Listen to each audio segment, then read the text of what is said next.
یہ جو اتنے عرصے کی غیر حاضری تھی اس کے پیچھے ایک مقصد تھا. میں بے وجہ ایسی کسی بحث کا حصہ نہیں بننا چاہ رہا تھا جس کا کوئی سر پیر نہ ہو, کوئی مقصدیت جس میں کار فرما نہ ہو. انڈونیشیا میں جو کچھ ہوا, نیپال میں جو کچھ ہوا, پاکستان میں بھی اسی انقلاب کی فصل کاٹی جانے کی تیاری کی جا رہی تھی, لیکن وہ بھی چند مخصوص لوگوں کی طرف سے. ایک ایسا ماحول کریٹ کر دیا گیا سوشل میڈیا پر کہ لگ رہا تھا کہ جیسے اب نیپال کے بعد اگلا نمبر جو ہے وہ پاکستان گئی ہے, اور اب پاکستان میں بھی جو ہے وہ جاگرتی ہندی میں جسے کہتے ہیں وہ آ جائے گی. پاکستان میں ہر طرف خلق خدا جو ہے وہ اپنے حق کے لیے نکل آئے گی, ایکسیٹرا ایکسیٹرا. زیادہ تر خوشگمانیاں پھیلانے والوں میں وہ لوگ شامل ہیں جو اس سرزمین پر موجود ہی نہیں ہیں. عمران ریاض, محیط پیرزادہ, صابر شاکر, عارف حمید بھٹی تو پتہ نہیں کون سے جگہ جہاں سے آئے تھے شاید وہیں چلے گئے, اور جتنے یوتھیے ہیں, ٹک ٹاکرز. میں کسی ایسی جاہلیت والی جہالت آمیز گفتگو کا حصہ خود کو بنانا ہی نہیں چاہتا تھا, اس لیے غیر حاضر تھا. اب جب یہ طوفان بلاخیز سو کالڈ تھم گیا ہے تو اب میں آیا ہوں. مجھے پتا ہے کہ آپ کو انتظار تھا, لیکن یقین جانیے کتوں کی ریس میں دوڑ کر کے شیروں کو اپنی موجودگی ثابت کرنے کی کوئی ضرورت نہیں ہوتی. میں کسی ایسے انقلاب کو حقیقی انقلاب سمجھتا ہی نہیں جو کسی ایک خاص ٹلٹ والے لے کر کے آئیں گے. کون لے کر کے آئے گا انقلاب؟ یہ پی ٹی آئی والے, یہ یوتھیے جو خود دودھ کی بوتل پی کر کے فیض حمید باجوہ اور آصف غفور اور فلانا فلانا کی مدد سے یہاں تک پہنچے تھے. ان کی اوقات تھی. وہ عمران خان کی رکھیل مراد سعید, وہ جو عمران خان کو خوش کر کے بند کمرے میں چٹخنی چڑھا کر کے اور سینئر وزیر اور پتہ نہیں کیا کیا بن گیا, یہ انقلاب لے کر کے آئیں گے. یہ ٹرک اڈوں پر لڑکوں سے اپنی ہوس پوری کرنے والے سالے یہ جو منسٹر بنے ہوئے تھے جن کی ٹکے کی اوقات نہیں تھی, جو سنتری نہیں بن سکتا تھا وہ منتری بن گیا تھا, یہ انقلاب لے کر کے آئیں گے. یہ نواز شریف کو جنرل جیلانی کا تانا دیتے تھے, بالکل ٹھیک دیتے تھے, اس لیے کہ نواز شریف کا اقتدار بھی ایسے ہی لوگوں کا مرہون منت تھا. لیکن پھر تم نے کیا الگ کیا یہ بتاؤ نا. بہت سما باندھا گیا کہ جی اب جو ہے وہ انقلاب آنے والا ہے جو بنگال میں آ چکا. آپ بنگال کا 1% نہیں ہے, آپ بنگلہ دیشیوں کا 1% نہیں ہے. بنگلہ دیش کی جو اس وقت کی حالت ہے وہ صرف اس وجہ سے نہیں ہے کہ وہ ہم سے الگ ہو گیا, ایک بہت بڑا ریزن یہ ضرور ہے. لیکن بنگلہ دیش میں قومی حمیت, غیرت, جذبہ ایمانی کائنڈ آف چیزیں بہت ہیں. ہم اپنے آپ کو اس کسوٹی پہ رکھ کر کے کیوں بلا وجہ خوار کر رہے تھے اس جذبے کو؟ یہاں حال یہ تھی کہ جب انڈیا نے حملہ کیا تو پی ٹی آئی کے یوتھیے اور یوٹیوبرز اور انسٹاگرام اور ٹک ٹاکرز یہ کمپیریٹیو انالیسز دے رہے تھے کہ جی کتنے گھنٹے میں پاکستان جو ہے وہ فتح ہو جائے گا. 500 دفعہ بتا چکا ہوں, اپنے ٹیلی ویژن پروگرامز میں بھی بتا چکا ہوں. ہم کہاں کھڑے ہیں؟ کہیں پہ بھی نہیں. تحریر اسکوائر میں جی وہ آیا تھا, دیکھیں سوشل میڈیا نے انقلاب برپا کر دیا. نیپال میں سوشل میڈیا بند کیا تو لوگ روڈ پہ آ گئے. نہیں, سب سے بڑی وجہ سوشل میڈیا نہیں تھی, وہاں کے حکمرانوں کی کرپشن تھی. لیکن وہ انقلاب جس کی کوئی ڈائریکشن نہ ہو, جس کی کوئی سمت نہ ہو, وہ ایسے ہی ہوتا ہے کہ اس کو مار دیا اس کو کاٹ دیا. وہ وزیر اعظم کی بیوی کو زندہ جلا کر کے کیا اگاڑ لیا تم نے؟ تو تم یہی چاہ رہے تھے کہ یہاں پہ بھی اسی طرح کا انقلاب آئے. کون لے کے آئے گا؟ اچھا مجھے یہ تو بتاؤ, یہ گچکے, یہ لڑکی نما لڑکے, یہ سوشل میڈیا پہ بیٹھ کر کے لوگوں کو گالیاں بکنے والے. میں دیکھتا ہوں کبھی فیس بک پہ, کبھی یوٹیوب پہ, کبھی ادھر کبھی ادھر, کسی کے بھی حوالے سے ایسے ایسے لوگ کمنٹ کر رہے ہوتے ہیں جن کی ٹکے کی اوقات نہیں ہے. خدا رسول کی قسم, یہ موبائل ایک دہشت گردی کا آلہ بن چکا ہے, اور یہ کسی بھی دہشت گرد جس کے ہاتھ میں ہو اس سالے کے منہ میں زبان آ جاتی ہے اور وہ جو چاہے کسی کے بارے میں بھی بول سکتا ہے. جا کر کے ڈی پیز چیک کریں، کسی کے اوپر مصطفیٰ کمال مسکرا رہا ہے، کسی کے اوپر انیس قائم خانی ہے، کسی کے اوپر الطاف حسین ہے، کسی کے اوپر عمران خان ہے، کسی کے اوپر زرداری ہے، کسی پہ بلاول ہے، کسی پہ بے نظیر ہے، کسی پہ نواز شریف ہے، کسی پہ مریم ہے، کسی پہ شہباز شریف ہے. یہ ٹکے کی اوقات نہیں ہے ان لوگوں کی،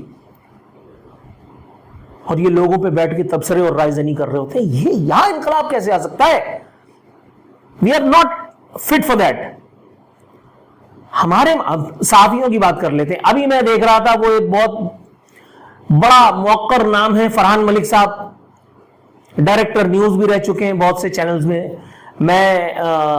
ان کے پاس پیش بھی ہو چکا ہوں، اور اس پیشی کا احوال میں نے بتایا بھی تھا کہ جو ہوا، میں یہاں دہرا کر کے آپ کو مزید بور نہیں کرنا چاہتا. مختصراً یہ کہ اس طرح ساتھ نبھنا ہے دشوار سا، تو بھی تلوار سا میں بھی تلوار سا. میں نے اس لیے ان کے ساتھ کام نہیں کیا. ان کی ایک ریل بہت وائرل ہوئی جس میں وہ بتا رہے تھے کہ پاکستان میں جو نیش کلاس ہے اینکرز کی، وہ 60 لاکھ روپے 20 لاکھ روپے 40 لاکھ روپے تنخواہ لیتی ہے، اور وہ آتے ہیں آن ٹائم آ کر کے بس پیپر پڑھتے ہیں. حضور آپ نے بھی پہلے بھی بتا چکا ہوں، آپ نے بھی اسی طرح سے اینکروں کو بنایا ہے. یہ کرن ناز اور یہ وہ شہزاد، یہ سب آپ ہی کی دین ہے. آپ آج ہاتھ جھٹک کر کے اپنے آپ کو کیسے بری ذمہ قرار دے رہے ہیں؟ ان کی میں نے ایک ویڈیو بھی دیکھی ٹویٹر پہ، اللہ اکبر، یہ کہہ رہے ہیں کہ وہ جو بسکٹ نہیں کھلاتا لوگوں کو، وہ کرپشن کیا کرے گا. اب آپ بتائیے، اس ٹریڈ کے سینئر ترین لوگوں میں سے ایک، جن کی بہت دنیا عزت کرتی ہے اور کی جانی چاہیے، لیکن اگر آپ ایک مخصوص مائنڈ سیٹ لے کر کے، اور یہ لوگ انقلاب کی باتیں کریں گے، یہ انقلاب لائیں گے، ان کو عمران خان کے عین کا پتہ ہے، تو پھر وہ بریگیڈیئر صاحب جن کے ساتھ میری جھڑپ ہو رہی تھی پچھلے دور میں، جو عمرانڈو تھے، ان کے ساتھ وہ صحیح کر رہے تھے، وہ کہ عمران خان امت مسلمہ کا ایک اتنا بڑا لیڈر، ایک اتنا بڑا جید رہنما، مسلم دنیا کی نشاط ثانیہ. او گاڈ، او گاڈ، جب اس لیول پہ، اس فرٹائل رچ کریئر کے حامل لوگوں کا دماغی توازن یہاں ہے، تو پھر آپ کیا بات کریں گے یار؟ یا تو آپ صحافی بن جاؤ، جب آپ کو اٹھایا جاتا ہے تو پھر آپ صحافی بن جاتے ہیں کہ جی آزادی ہے صحافت پہ حملہ. کھل کر کے سامنے آؤ نا یار، سینہ پیٹ کر کے کہو کہ بھائی ہم یوتھی ہیں. غضب خدا کا. وہ عمران ریاض، وہ سالہ صحافت کی آڑ میں جو منہ کالا کراتا رہا، کون نہیں جانتا. ابھی میں دیکھ رہا تھا ٹویٹر پہ کہ وہ صاحب اور چھاپڑ اور یہ توتلا ریاض، یہ گیلے تیتر نے فنڈ ریزنگ کی کوشش فرمائی، اور اس فنڈ ریزنگ کا بھی منہ کالا ہو گیا. وہاں بیٹھ کر کے انٹلیکچوئلتا کے موتی بکھیر رہے تھے پاکستان کے بارے میں. ابے حرام زادو، یہاں آ کر کے بات کر کے دکھاؤ نا. اور اس طرح کی ویڈیوز پہ وہ لوگ تبصرہ کرتے ہیں جن کی گھر میں کوئی نہیں سنتا، جن کی ٹکے کی اوقات نہیں ہے، جن کی بیویاں ان کو سالوں کو دوبارہ مانگنے میں بھی چائے نہیں دیتی. ہمارے یہاں انقلاب آئے گا، کون لائے گا؟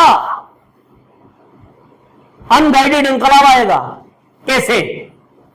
ایران میں خمینی تھا، لے آیا چلو، حالانکہ وہ انقلاب بھی انقلاب تو ویسا نہیں تھا، وہ تو اس کو دباؤ اس کو اٹھاؤ کر کے چلو وہ آ گیا، اوکے فیئر انف آ گیا، وہاں وہ ان کا مسئلہ ہے، وہ جانے. یہاں پاکستان میں کون لائے گا بھیا؟ کون ہے پاکستان میں انقلاب لانے والا کہ جن کے خلاف آپ ریوولٹ کروانا چاہتے ہو؟ اللہ معاف کرے، آپ نے پاکستان میں صرف ایک ادارہ تھا جو نان کنٹروورشل تھا، تو سرٹن ایکسٹینٹ بھی اگر اسے کہنا پڑے، آپ نے اس کو بھی متنازع بنا دیا، آپ نے اس پہ بھی جھاڑو پھیر دی.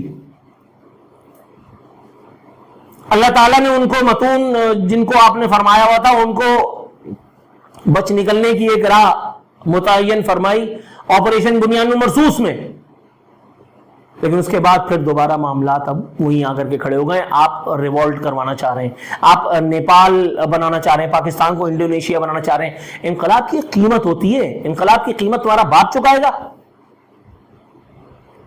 انقلاب خون مانگتا ہے. تم سالے ایک سرنج میں 2 cc خون دیتے ہوئے تمہیں موت آ جائے گی، تم ممی ڈیڈی، تم اب میرے منہ سے کوئی آل فول نکلے گی، تم انقلاب لے کر کیا ہوگے؟ تمہیں انقلاب کی سپیلنگ پتہ ہے؟ یہ بلند مقابر میں رہنے والے تم ان کو چیلنج کرنا چاہ رہے ہو، اوکے فیئر انف، یا صحیح ہے، تمام تر چیزیں تو پوری ہیں، عوام تنگ ہے، عوام پریشان ہے، مہنگائی ہے، کساد بازاری ہے، جاب لیسنس ہے، سب کچھ ہے، مگر اس کے باوجود بھی ایک عام آدمی سے بات کر کے دیکھو، وہ بات کرنے کے لیے تیار ہے، وہ آپ کی بات سننے کے لیے تیار ہے کہ پاکستان میں انقلاب ہی آنا چاہیے. اور اس انقلاب کی رہنمائی کون فرمائے گا؟ فضل الرحمان، عمران خان، یہ مصطفیٰ کمال، اللہ اکبر، انیس خان خانی، فاروق ستار، یہ بلاول، یہ زرداری، یہ نواز شریف، یہ شہباز شریف، کون کرے گا بھائی؟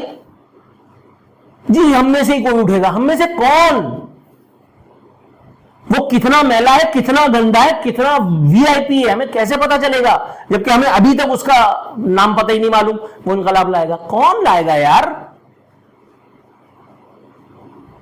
اور ادھر میں فریق مخالف کو دیکھتا ہوں تو وہ آبزرویشن پہ ہیں کہ کہیں آئی نہ جائے. ابے کیسے آئے گا یار؟